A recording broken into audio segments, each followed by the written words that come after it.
Press the bell icon on the YouTube app and never miss. Hi students, मैं एक बार फिर से आप सभी का सेमिनरी क्लासेस में स्वागत करता हूं। तो अभी हम लोग पढ़ने वाले हैं अगला topic, establishment of the rational state. पिछला आपने देखा होगा नाजी वर्ल्ड व्यू, जिसमें हमने जाना था कि भाई नाजी लोगों की थिंकिंग क्या थी, वो दुनिया के बारे में क्या सोचते थे। वो लोग सोचते थे कि सारे लोग बराबर नहीं होते हैं, सिर्फ और सिर्फ कुछ लोग ही जीने के लायक है, बाकी लोगों को मार दिया जाए। तो वैसा स्टेट बनाया जाए जिसमें केवल एक ही रेस के लोग हों, उसको कहते हैं रैशनल स्टेट। तो उसको establishment of the rational state के अंदर में हम लोग अब पढ़ने वाले हैं। तो आइए देखते हैं क्या होता है। हिटलर ने क्लासिफाई किया लोगों को दो भाग में, एक कहते हैं डिजायरेबल, दूसरे अनडिजायरेबल। डिजायरेबल मतलब वैसे ही लोग जो एकदम प्योर रहेंगे। प्योर बोले तो मम्मी पापा दोनों तरफ से वो आर्यन ही है और हेल्दी है। हेल्दी मतलब अनफिट लोग नहीं चाहिए थे इसको। देखिएगा ये डिजेबल लोगों को ये इसने अनडिजायरेबल कैटेगरी में डाल दिया है। अनडिजायरेबल कैटेगरी के वाले वो लोग हैं जिनको वो बिल्कुल पसंद नहीं करता था। तो ऑलमोस्ट मान लीजिए कि 52 टाइप के लोगों को उसने अनडिजायरेबल कैटेगरी में डाला था। हिटलर ने लोगों को कितने भाग में बांटा जी? डिजायरेबल और अनडिजायरेबल, दो कैटेगरी में। डिजायरेबल में किसको रखा? सिर्फ और सिर्फ प्योर और हेल्दी आर्यंस को, और बाकी सभ्य को अनडिजायरेबल में। 52 तरह के लोग थे अनडिजायरेबल में। इस सभ्य को मारना ही चाह रहा था। इसमें ज्यूज लोगों को सबसे ज्यादा टारगेट किया था। ब्लैक्स भी थे, पोल्स थे जो पोलैंड के रहने वाले लोग, कम्युनिस्ट थे और डिजेबल्ड लोग थे। ये 52 तरह के लोगों को इसने टारगेट किया और ये सबको डाल दिया अनडिजायरेबल की कैटेगरी में। उसमें सबसे ज्यादा जो सफर हुआ वो ज्यूज। तो हम लोग केवल इन लोगों के बारे में चर्चा करेंगे। तो कहा जाता है कि नाजी जर्मनी में जितना भी जो जुल्म हुआ, अत्याचार हुआ, उसका सबसे ज्यादा अत्याचार हुआ यहूदियों पे हुआ, ज्यूज पे। अब नाजी लोग ज्यूज पे नफरत क्यों करते थे, इसके पीछे का रीजन बताया जाता है कि कुछ कुछ तो क्रिश्चियन लोगों की पुरानी दुश्मनी चली आ रही है ज्यूज से। क्रिश्चियन लोग यानी कि ईसाइयों की यहूदियों से बहुत पुरानी दुश्मनी चली आ रही है। वो मानते हैं कि ये जो ज्यूज है इन्हीं ने क्राइस्ट का यानी ईसा मसीह के का यही लोग जो है किलर है। इन्हीं लोगों की वजह से ईसा मसीह को सूली पे लटका दिया गया है, इन्हीं लोगों की वजह से। और साथ साथ में इनका इमेज है कि ये लोग बहुत ज़्यादा बेईमान है, बेकार लोग हैं, ये लोग बहुत सूद लगाते हैं, यूजरर्स है। तो ये ज्यूज के बारे में इस तरह की मानसिकता वहाँ पे तैयार हो गई थी। तो हम लोगों ने क्या देखा कि ये रैशनल स्टेट का एस्टेब्लिशमेंट हो रहा है। उसके लिए हम लोगों ने ये देखा कि कैसे रेशियल स्टेट के एस्टेब्लिशमेंट के लिए हिटलर प्रयास करता है। हिटलर ने लोगों को दो भाग में बांटा, डिजायरेबल, अनडिजायरेबल। डिजायरेबल बोले तो जो मुझे पसंद है, अनडिजायरेबल जो मुझे बिल्कुल नहीं पसंद है। जैसे कि प्योर और हेल्दी आर्यंस तो डिजायरेबल में आए, अनडिजायरेबल में ऑलमोस्ट 52 तरह के लोग हैं। और उसमें सबसे ज्यादा जो सफर करने वाले लोग हैं वो ज्यूज है, जिनके पर सबसे ज्यादा अत्याचार किया जाएगा। नाजी लोग ज्यूज को बहुत ज्यादा नफरत करते थे। कारण था, कुछ ऐतिहासिक कारण भी था, क्रिश्चियन वाली कोई धर्म वाली बात थी। इनको माना जाता था कि ये जो क्राइस्ट के, ईसा मसीह के कातिल है, और साथ साथ में ये लोग सूद वगैरह बहुत लगाते, सूदखोर लोग हैं। तो ये थिंकिंग थी किसके बारे में? ज्यूज लोगों के बारे में। हिटलर ने इन लोगों के लिए स्टेप्स टू डेथ बताया। कुछ ऐसा नहीं कि एक बार में मार दिया, इन लोगों के लिए कुछ स्टेप्स बताए जिसे हम कहते हैं स्टेप्स टू डेथ। और कुल मिलाकर ये 3 स्टेप्स थे। कितने स्टेप्स थे? 3 स्टेप्स थे। तो आइए हम लोग बारी बारी से तीनों स्टेप्स के बारे में जानते हैं। तो आइए समझते हैं कि कैसे हिटलर ने स्टेप्स टू डेथ को बताया था।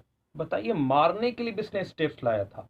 इससे आप ये समझिएगा कि कोई भी फासिस्ट जो सरकार होती है, कोई इस तरह की जो गवर्नमेंट होती है जो अपने गलतियों को ठेकरा किसी एक माइनॉरिटी कम्युनिटी पे डालना चाहती है, तो वो ऐसे स्टेप बाय स्टेप फॉलो करती है।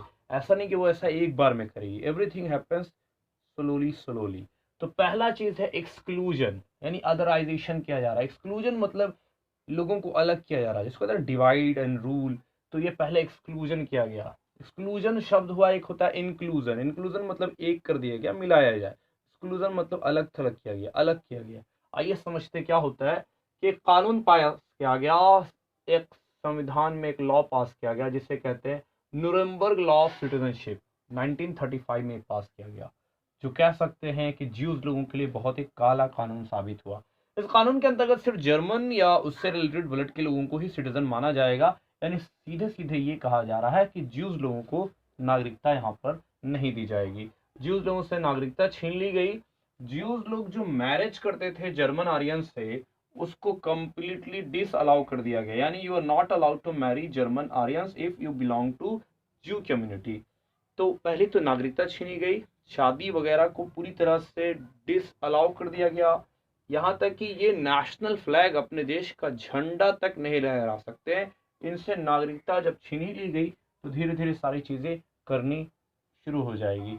इसके अलावा कुछ काम किया गया, इनके बिजनेस का कंप्लीट बायकॉट किया गया, यानी इकोनॉमिकली भी इनकी कमर तोड़ी जा रही है, इनके बिजनेस को बायकॉट कर दिया गया, इनके गवर्नमेंट जॉब से हटा दिया गया। सरकारी जॉब आप कर रहे हैं, इनको एक तरह से देशद्रोही टाइप का इनको प्रोजेक्ट किया गया। इनको बोला गया कि you people are just termite, you are a kind of burden for our nation. इनको गवर्नमेंट जॉब से भी हटा दिया गया, इनकी प्रॉपर्टीज, इनकी ज़मीनों को जब्त कर लिया गया। इतना सारा चीज़ इनके साथ किया गया। ये एक्सक्लूजन टॉपिक में कवर हो रहा है, यानी इनको एक तरह से अलग थलग किया जा रहा है। शादी आप नहीं कर सकते जर्मन आर्यन से, यानी अलग थलग हो रहे हैं ना आप। झंडा नहीं लहरा सकते, जर्मन आर्यन लहरा सकते हैं, तो यू आर बीइंग अलग थलगाइट। इसके अलावा पर्सन सिटीजनशिप आप में नहीं है, आपके बिजनेस का बायकॉट किया जा रहा है, गवर्नमेंट जॉब से आपको हटा दिया जा रहा है, आपकी प्रॉपर्टीज को खरीद लिया गया, जब्त कर लिया गया, जबरदस्ती बेच दिया गया। तो एकदम कह लीजिए कि ये स्टार्ट हो रहा है। तो ये फर्स्ट स्टेप है। इस स्टेप पे ही अगर विरोध नहीं कीजिएगा, देखिए कोई भी अत्याचार स्टार्ट होता है वो स्टेप बाय स्टेप ही होता है। आपके साथ कभी कुछ गलत हो रहा है, आप उसको बर्दाश्त करेंगे, छोटी बात है, अभी कुछ नहीं हुआ है, अभी कोई बड़ा बात थोड़ी हुआ है। ऐसा कभी भी कीजिएगा तो अगला जो अत्याचारी होता है, जो गलत करने वाला इंसान होता है, उसका हिम्मत बढ़ जाता है, उसको लगता है ओ तो दिस माई बिहेवियर, इसको जो है कोई प्रॉब्लम नहीं है इस केस में, मेरे इस बिहेवियर से, तो वो आगे उसकी हिम्मत बढ़ेगी और कुछ और करेगा। तो हिटलर ने इतना सारा कुछ किया। अब इसके बाद क्या होता है, सेकेंड स्टेप में इसने क्या किया कि भाई जब इन लोगों के पास ना कोई जॉब है जहाँ से पैसा आएगा, ना ही घर है, तो करें क्या ये लोग। तो इन लोगों को घेटूज में रखा, सेपरेट एरियाज में ले जाकर रख दिया, जहाँ पे सिर्फ और सिर्फ ज्यूज लोग रहते थे। और यहाँ पे जाने के बाद आपको सब कुछ सबमिट करना होता था। तो एकदम ये जगह थी जहाँ बहुत ही ज़्यादा गरीबी थी। आप किताब में, पिक्चर में देख सकते हैं कि किस तरह से गरीबी में लोग रह रहे हैं। यहाँ पे इन्होंने लिखा है कि this is all I have to sell. इनके पास यही सारी चीज़ है। अब इस पिक्चर में क्लियरली देख सकते हैं कि इनके पास बेचने के लिए कुछ है नहीं। बहुत ही बुरी जिंदगी गुजार रहे हैं, कहाँ, घेटूज में। आइडेंटिटी मार्क को स्टाम्प कर दिया गया उनके पासपोर्ट पे, उनके जितने भी लीगल डॉक्यूमेंट्स है, हाउसेज है, हर एक ज्यूस को गले में येलो स्टार, डेविड का जो येलो स्टार होता है उसको पहनना होता है, ताकि साफ साफ पता चले कि you are the Jews. So once you are identified it becomes very easy to eliminate you. तो ये तो एक्सक्लूजन कर दिया गया, अलग कर दिया गया। फिर स्पेशली आपकी पहचान बना दी गई, आपको स्पेशल लोकेशन पर रखा गया, आपका पूरा आइडेंटिटी मार्क सारे डॉक्यूमेंट्स पर लगा दिया गया और आपके गले में भी एक पहना दिया गया। इसका मतलब है कि अब ऐसा क्यों किया जा रहा है, सीधी सी बात है, आपको मारना, अब आपको एलिमिनेट करना शुरू किया जाएगा। तो ये पहला स्टेप था एक्सक्लूजन, जिसमें लोगों को अलग कर दिया गया। ये बहुत ही खतरनाक चीज है। दूसरा है घेटोआइजेशन किया गया। तो मीडिया ने बहुत बड़ा रोल प्ले किया इन लोगों को अदराइजेशन करने में। इन लोगों को डिह्यूमनाइजेशन किया गया, यानी ये इंसान नहीं है, ये दीमक है, देश के लिए बहुत खतरनाक है, इनको मारना चाहिए, इनका इलाज यही है। तो और मीडिया ने हिटलर को धाकड़ दिखाया कि he came here to save our country, वो बहुत ही बड़ा मसीहा है। इसी से क्या हो गया, पूरी कहानी बर्बाद हो गई। अब अगला जो टॉपिक है, तीसरा नंबर, एनिहिलेशन। एनिहिलेशन का क्या मतलब हुआ। एनिहिलेशन का मतलब कोई इतना प्यारा शब्द है नहीं। इसका मतलब ये है कि इसको डेड फैक्ट्रीज में बुलाया गया, लोगों को मालगाड़ी से ले लाया गया, चाहे वो कंसंट्रेशन कैंप में हो, चाहे वो घेटोज में हो, चाहे वो कोई अलग जगह हॉस पे रह रहे, सब जगह तक खींच खींच के चुन चुन के लाया गया। अब आप बोल सकते हो कि कैसे पता चलेगा ज्यूज है, क्योंकि सारा चीज मार्क कर ही दिया गया था कि अब ज्यूज है। तो अब आपको सिर्फ खोजना था, लाना था और ले जाकर मालगाड़ी से लाया गया, उससे लाकर डेथ फैक्ट्रीज में ले जाकर डाल दिया गया, डेथ चैम्बर में डाल दिया गया, जहां बहुत ही मिनटों में कई लोगों को, हजारों लोगों को आप मार सकते हैं। तो ये पूरा का जब पूरा स्टेप टू डेथ जो है फॉलो किया गया था हिटलर के द्वारा, और लाखों लाखों जीव की जिंदगी जो है खत्म हो गई थी। तो ये जो पूरा सिस्टम है, इसको आपको समझना इसलिए नहीं है कि सिर्फ एग्ज़ाम देना है और सिर्फ नंबर ले आना है, सिर्फ इस मकसद से मत पढ़िए इस चैप्टर को, सिर्फ नंबर लाने के मकसद से इस चैप्टर को मत पढ़िएगा। ये चैप्टर आपके आँख खोलने के लिए बहुत इंपॉर्टेंट है। कैसे कोई फासिस्ट गवर्नमेंट हो, कैसे कोई पागल टाइप का इंसान, कैसे वो धीरे धीरे स्टेप बाय स्टेप लोगों को बर्बाद करता है। कोई भी ऐसा नहीं करता है कि धीरे धीरे कर एक बार में ही सारी चीज़ें कर देगा। तो he has also done all these bullshit stuff, taken all these very dangerous steps one by one. First was exclusion, in which the Jews were excluded from other people when it comes to hosting the national flag, when it comes to doing government job, when it comes to having business, when it comes to having the properties. All of these have been taken away, and then there comes the chance of ghettoization. They were, when they have nothing, where will they go? They were told to live in ghettos, which was a site of extreme poverty. Here you will see people are full of poverty and misery. Identity mark was stamped on their passport, and it was also stamped on their all the legal documents, so that you can easily be identified. They all had to wear a yellow star of David.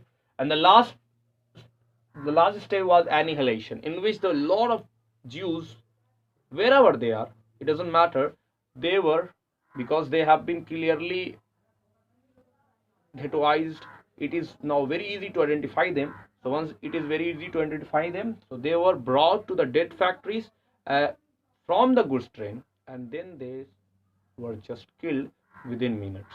तो ये chapter को आप सिर्फ रटने के लिए, exam पास करने के लिए ना पढ़िए, बल्कि आप इस मकसद से पढ़िए कि क्या क्या गलत हुआ था एक ज़माने में। और ये केवल हिस्ट्री नहीं है, ये करंट में भी हो सकता है, अगर द जनता, the citizen are not aware. क्योंकि डेमोक्रेसी का मतलब होता है कि जनता बहुत ज़्यादा अवेयर होनी चाहिए, वरना इसको डिक्टेटरशिप में बदलने में टाइम नहीं लगता है।